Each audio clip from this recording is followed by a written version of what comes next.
Hey, what's going on, guys? Welcome back to the channel. Welcome to the off season here with the Seattle Mariners 2027 season. We're going to finish up the World Series. We're going to see who wins. It kind of looks like maybe San Francisco is going to end up taking it over. They're beating the brakes off of Milwaukee over there in the NL, and then Minnesota looks like they might be headed to the World Series as well. There they are in the World Series. I'm going to make sure to save this as I go along. This will be the off-season video, so it'll probably be kind of longer. Not a whole lot of exciting moments here. Probably just working through some contracts and things like that. Probably not the most exciting. If you're not into that, it might not be the video for you. But for right now, this is what we're doing. You can see both teams pretty much beat the brakes off of their opponent. Minnesota's such a good team all around. I mean, we've talked about them before. But it's Minnesota and San Francisco. So let's see what happens here. San Francisco is unbelievable. The Giants have had the most dominant. They've lost 2 games this whole postseason. I mean, you're looking at some unbelievable stuff that San Francisco is doing. Matt Wallner absolutely killed us. Oh, so sick of that. And then World Series MVP, they're going to try to figure it out here. The Giants sweep the Twins in the 2027 World Series. They just made it look so easy. I mean, this is the team, though. It doesn't surprise me. You know, Vlad Guerrero, you look at the dominance of the starting rotation. You look at how good these guys really are. I mean, they're just absolutely electric. Dominant starting rotation. Just good players up and down the order. A lot of pop.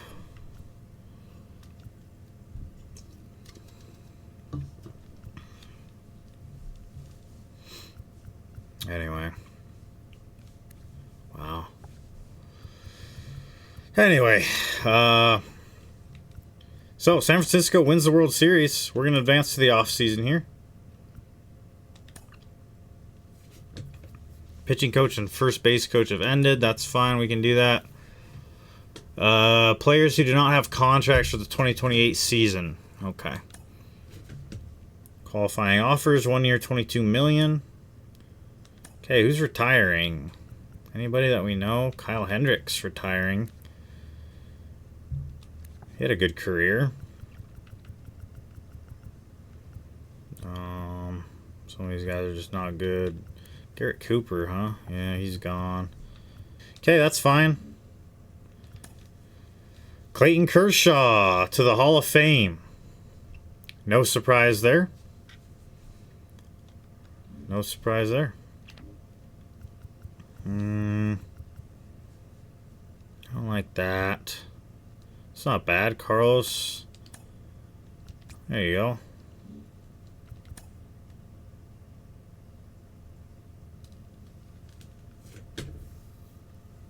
Really? Castillo decides to decline their contract option. Oh, you rat. Wow. No way. So he wants an extension.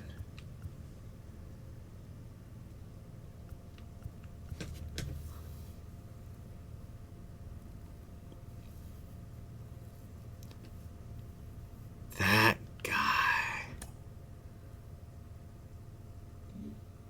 Castillo's acting like he's out. He doesn't want to be on the team anymore. Well, I'll tell you what. I'll give him a qualifying offer. And see what he thinks. And if he takes off, we might be doing a little bit of a rebuild then. I don't know what his plan is. I guess he's looking at it thinking, I'm coming off a pretty decent year, but I am on the downward trend of my career. See if I can get an extension now. So we'll qualify. So we will tender our qualifying offer for Castillo. This could really get interesting. Jeez. I didn't anticipate this. This could really be... That could be a ton of money coming off the books for us. Wow. That's interesting. Were we able to hire anybody?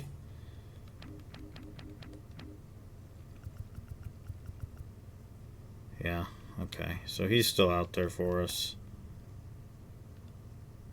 Okay, so we're good on coaching right now. And then these are the times.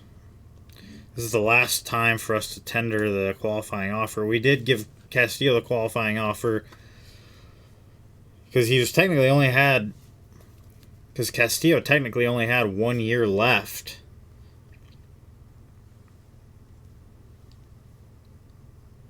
That's crazy. I can't believe he did that. I did not anticipate that.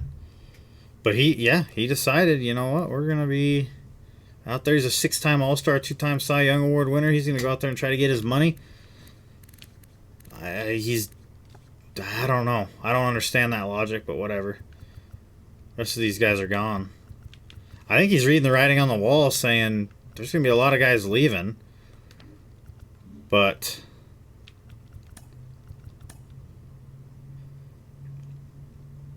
I think you got to be careful doing that because we have great depth in our minors.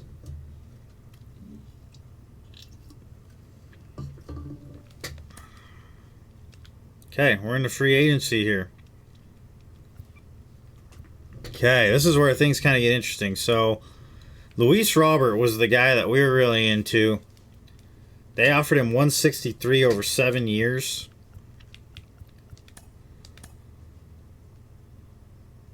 Five years, 170, so he's 30.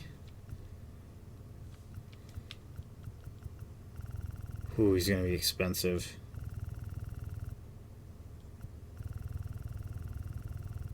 Oh, he's going to be real expensive. 108 over 4 years.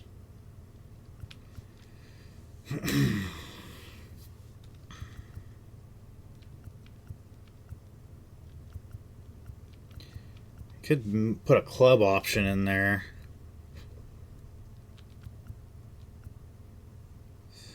Here's the club option.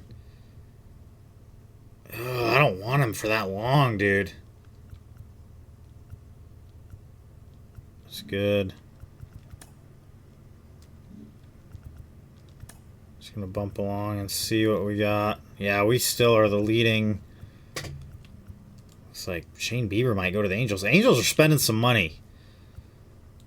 That's a good move by the Angels. I don't dislike that. They're gonna be good. Alexis Diaz could be a guy. We'll just have to see what ends up happening. Castillo, we got the qualifying offer in there.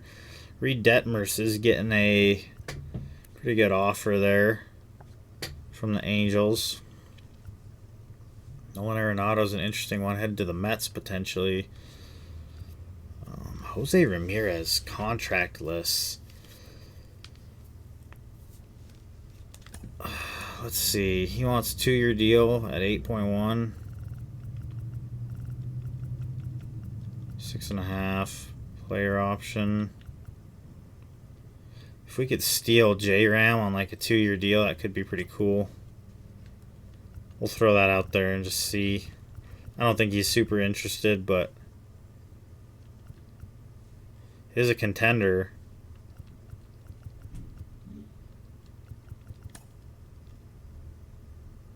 There it is. Luis Robert Jr. is headed to Seattle on a 3-year, $90 million deal. Ended up being $30 million a year. We're going to turn Luis Robert Jr. back into his all-star self. This is going to be absolutely electric. This is going to be absolutely electric. Tristan Casas to the Brewers. Wow. For Byron Buxton and Honus Vaughn to the Pirates. That's a big move.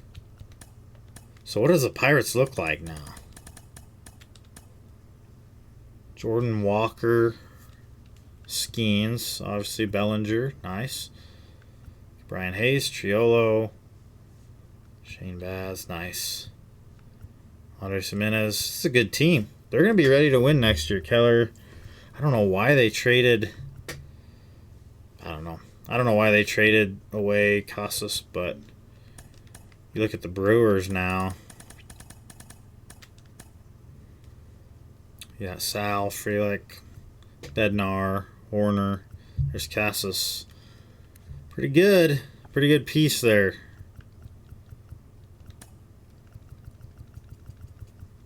Jose Ramirez. We did offer him a $13 million deal for 2 years. That may come back to bite us. The White Sox and the Royals. That's good for them. Okay. How did the Braves get in there? Okay, that's good news. Good news for those teams there. The White Sox are going to be really good here at some point. Because when you look at the young talent they've acquired, they're doing a full rebuild. Colson Montgomery, that's nice. Noah Schultz. Cade Horton. Eddie Rodriguez. Thorpe. I mean, look at these starting pitchers that they've got going on. Gonzalez Kopech, a reliever. He's got an electric fastball. So they've got talent, but they're going to need to draft good again. Free agents still out there. Is there anybody that really stands out to me? Not really. We could probably go get another starting pitcher. Andy Diaz is an interesting option. There's just nowhere that we'd play him. I don't see it happening, even though he had a great year last year. So we got Bliss, Victor Robles, Urias, Jonathan Clase. Does that work for us? Do we have it? Yeah. We don't have anybody to play first base in a pinch. If we can always move guys around, though. Those are the guys we want. And actually, Ty Locklear could probably come up and play some as well if we wanted to. You got Bliss and Cole Young at the big league level, Canzone, Clase, and Robles. That's nice. I like that.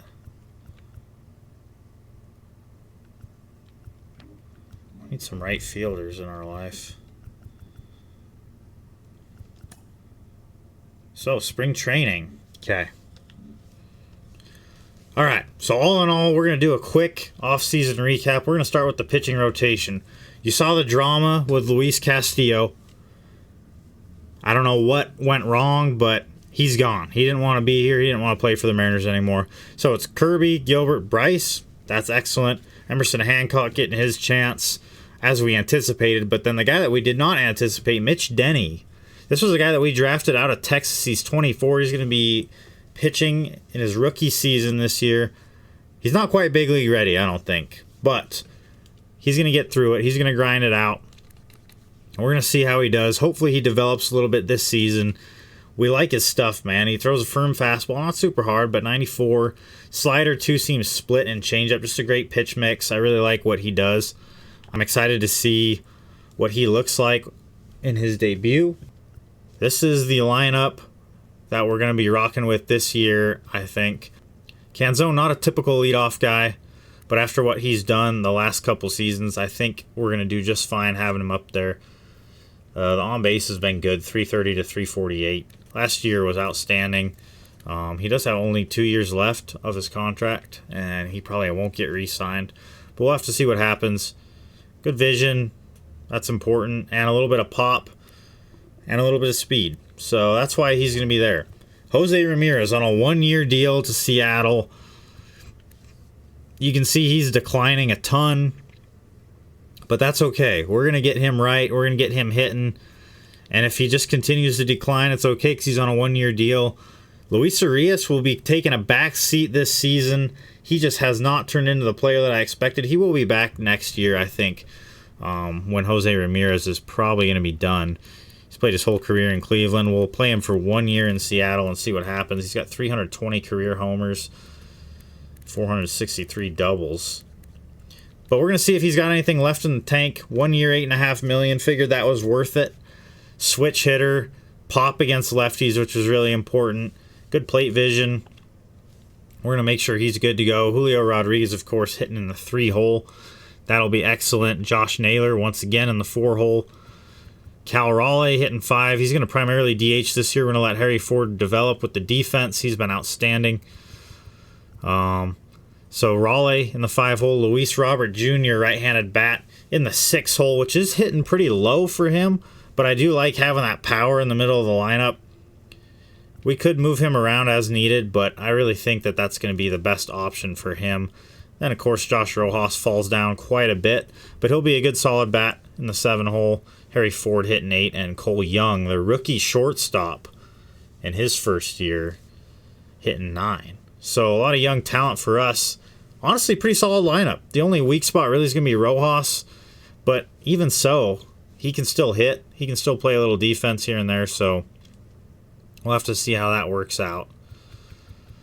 Left-handed pitching is going to be a little bit interesting. I'm not totally sure yet what I want to do with the lineup.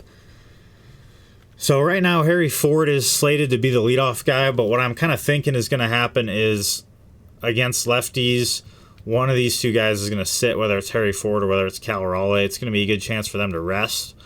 And Victor Robles will come in, probably play some center field or some outfield, or even DH, because he hits pretty well against lefties, and have him hit in that leadoff spot against left-handed pitching. So that will be kind of the expectation against lefties. We're going to try to get Robles a ton of time as a leadoff guy. Not a great reaction, but he's got a cannon of an arm. Pretty good defender. Can run a little bit. Not ridiculous, but good drag bunter. So kind of a dynamic guy. He's going to be a free agent at the end of this year. We brought him in for 1 year. So that'll be an option. Or Luis Arias, of course, the other option, if J-Ram is tired, or if we want another bat in the lineup. So we've got depth now against left-handed pitching, which is something that we hadn't had before. So I do really like what we did with that as far as that's concerned. And even Arias could play some second base too, and that would probably be fine. So Canzone, of course, hitting 8. Cole Young hitting 9 against both. But yeah, like I said, Harry Ford, potentially a leadoff hitter. Josh Naylor hitting the 2-hole, just good bat-to-ball skills. Not any speed there, but that's okay. Then, of course, you got Julio hitting 3, Robert hitting 4. I did think about maybe switching these around a little bit and having like Naylor hitting the 5-hole, having J-Ram hit 4. I might do that. I might do something like this. We'll just kind of have to see what happens. But that does stack a ton of lefties at the bottom of the order, which makes me a little nervous. I'd like to break it up a little bit. So that's kind of why I have Naylor where he is. And then this kind of orientation where we can kind of go back and forth. But I don't know. We'll have to see. I'm just not totally sure yet what we're going to do. We might change it up as we go. The other option would be maybe to lead off Julio, but I don't love that. I like having this kind of pop here. I do really like the idea of Julio in the 2-hole and letting Naylor kind of do his thing, but I don't know. I'm not sure yet what we're going to do. I do like the lineup against lefties, I will tell you that. And you won't necessarily want to bring in a righty, I don't think, as it is anyway, to pitch to these guys. But we'll have to see. We'll have to kind of see how it plays out and see what happens. I'm still on the fence. I do really like the way this looks. That might actually make the most sense, honestly. Ford, Julio. That gets you some speed up there. Robert hitting in the 3-hole. He doesn't have great clutch, but that would be pretty good. You got J-Ram hitting in the 4-hole. And Naylor in the 5 to kind of drive in some runs. Because after that, we don't have much for offense. So that could be an option too. We'll just have to see. I'm going to leave it like this for now, and then we'll get to it. So, all right. Well, we're going to save this. get ready for 2028 spring training. Thanks for tuning in, guys. I appreciate it. And I will catch you on the next one. Y'all take care.